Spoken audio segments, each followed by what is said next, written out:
Welcome to the 2026 Grand Lodge of Texas podcast presented to you by the Committee on Communication. We're glad you joined us as we interview Right Worshipful Gabriel Yagish, who designed the 2026 Grand Master Emblems.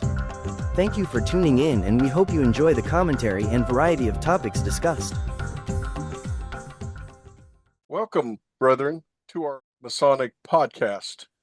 On behalf of our most worshipful Grand Master and our communication committee, I am James Kirkpatrick, your host, with our chairman of the communications committee, Brother Michael Cody, and our vice chairman, Brother Mike Mistry. We are indeed pleased to have as our guest today, Right Worshipful Gabriel Yagish, District Deputy Grand Master of Masonic District number 64A of the Most Worshipful Grand Lodge of Texas, who also is the graphic designer behind the 2026 Grand Master Emblems, which you see displayed on our podcast today. Right Worshipful Gabriel Yagish, would you tell us a little bit about yourself personally and Masonically?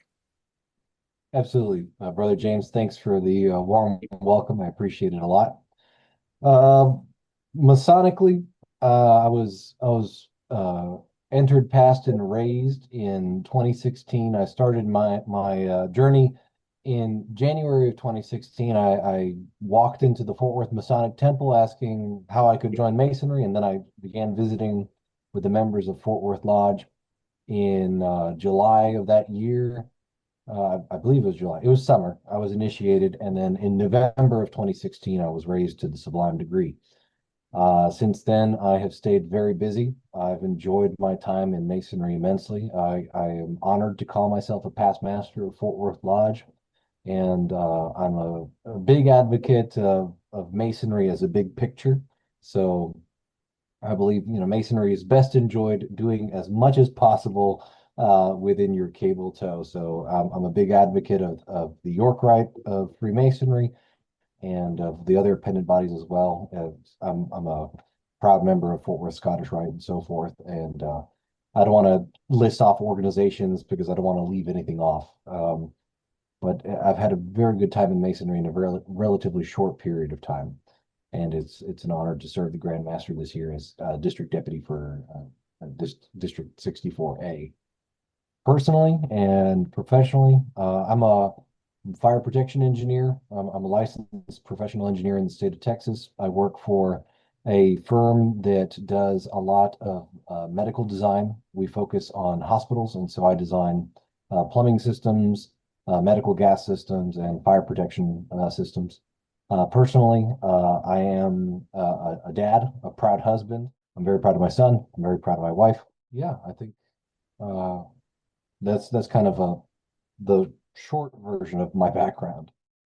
Thank you, Right Worshipful Sir. And yes, I am proud of you, of all your accomplishments, and you are a blessed individual with your family, and that you are also my friend, and I really appreciate that.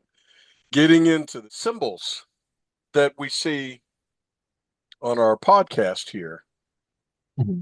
I would like for you to walk us through them briefly, what the designs are. The skull, the 47th problem of Euclid, the square and compasses, the state of Texas, etc. If you can give us your take on that.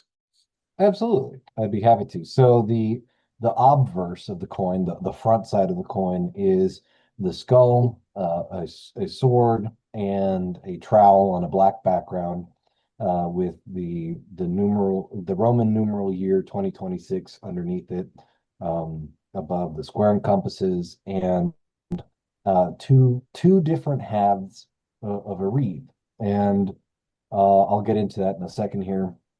But and then the obverse is one of the decants of the Grand Master's apron with the sun and moon and so forth. I'll talk a little bit about the symbolism here. When Anson Jones was talking about the institution of Holland Lodge, right? The very first Masonic meeting in Texas. He said that the place of meeting was hack of the town of Brazoria, near the place known as General John Austin's, in a little grove of wild peach or laurel, which had been selected as a family burying ground by that distinguished soldier and citizen. The spot was secluded and out of the way of cowens and eavesdroppers, and they felt they were alone. And he describes further on what how the institution of the lodge went. Now, I'm originally from Brazoria County, and I was very curious as to what this wild peach or laurel could be. And I ended up doing research using the Texas A&M Forest Service Department and the Texas A&M AgriLife Extension to figure out what could have been growing in that area. And it turns out there's a couple different species that would be referred to as wild laurel, but primarily we have Prunus caroliniana, which is cherry laurel, and the Prunus angustifolia, which is Chickasaw plum, and they are often described as wild peaches.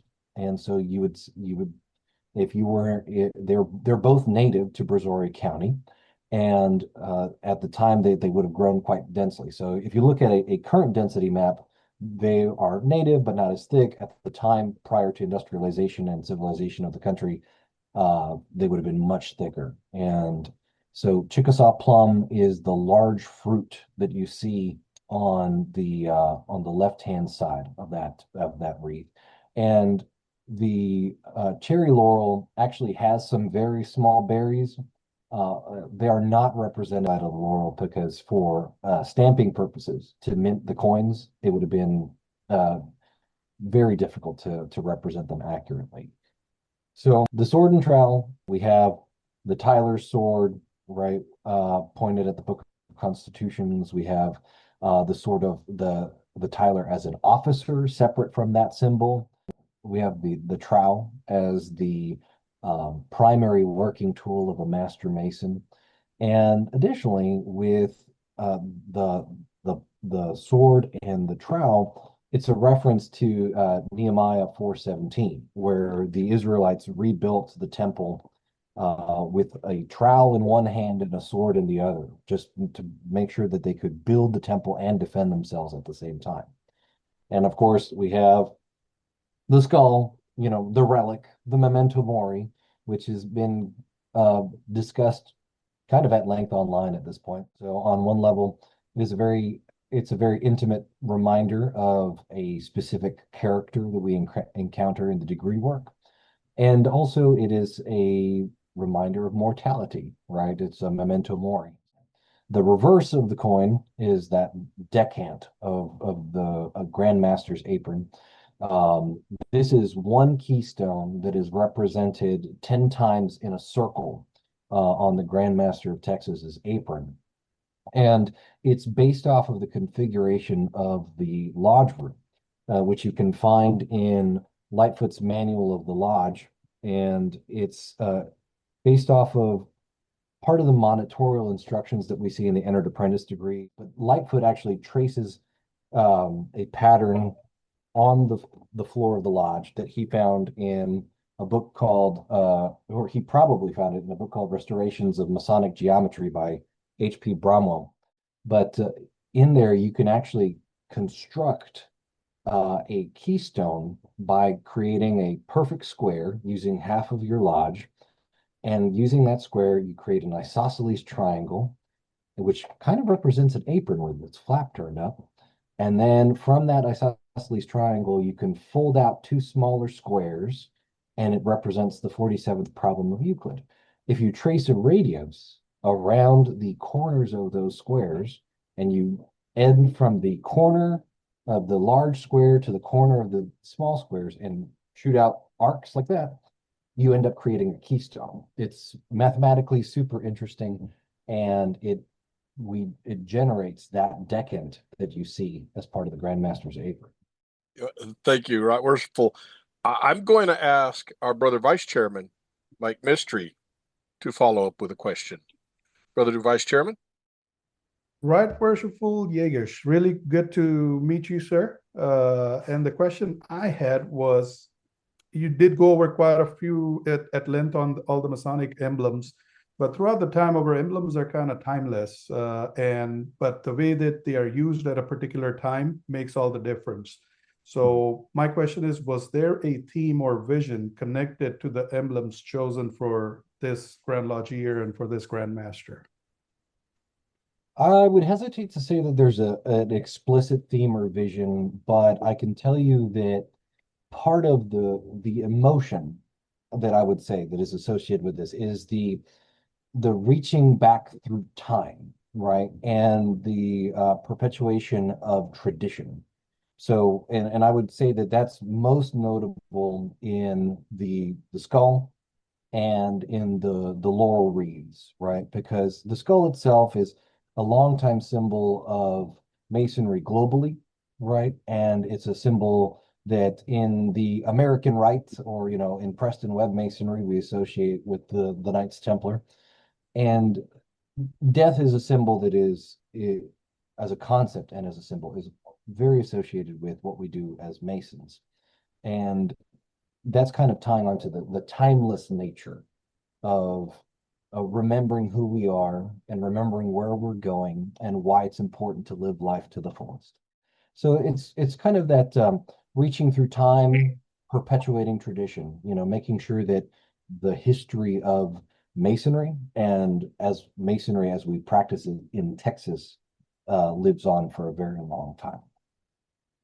Awesome. Thank you for that explanation.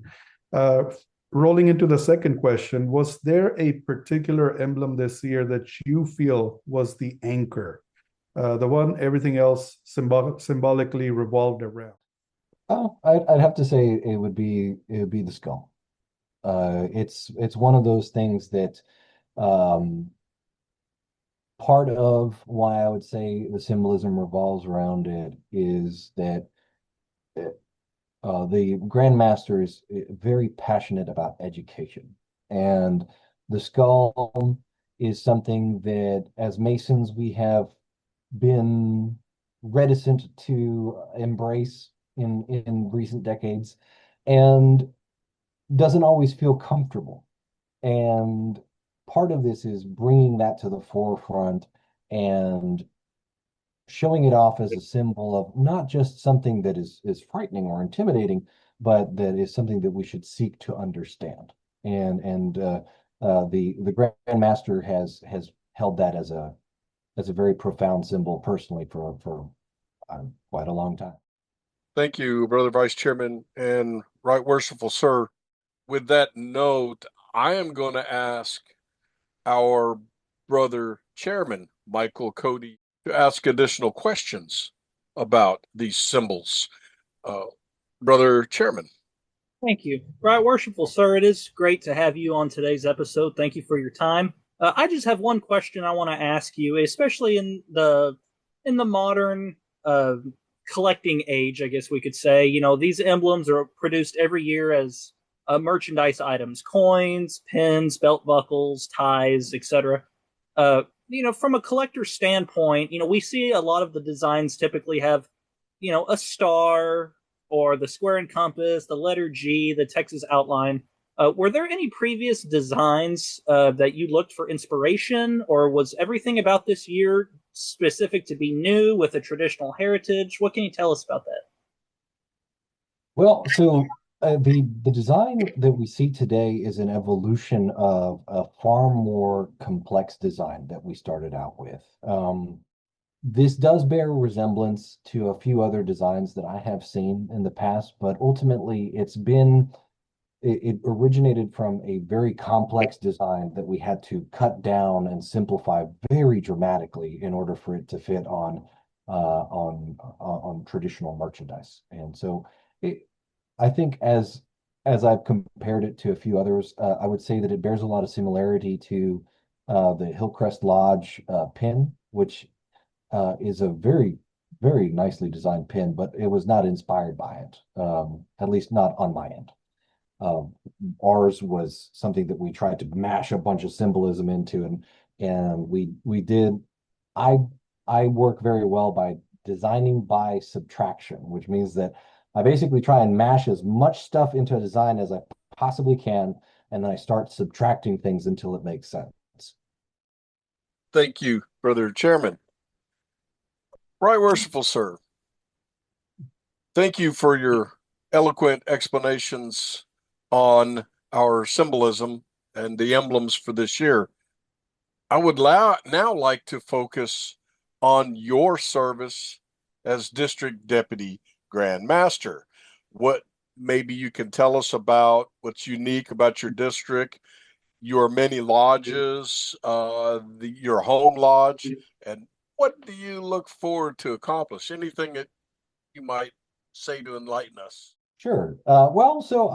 As far as accomplishing things, I don't really want to say that I want to accomplish anything other than one, enjoying my time as a district deputy grand master, and then two, executing the will of the grand master, or at least assisting him in executing his will.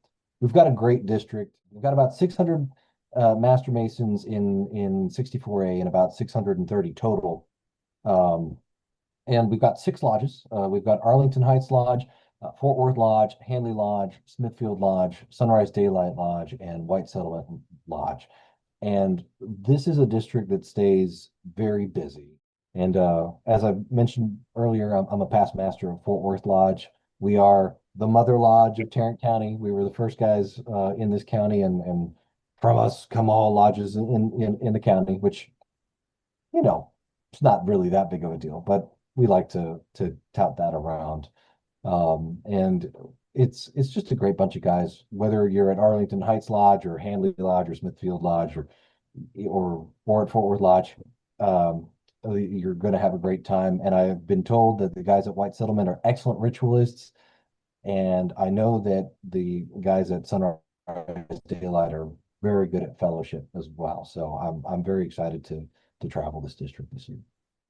Right Worshipful Sir, thank you so much for your service. Much of your service hasn't even been highlighted in this podcast, but I'm aware of all that you do for masonry, and I appreciate what you've done. Thank you so much for agreeing to be a guest, a distinguished guest on this podcast.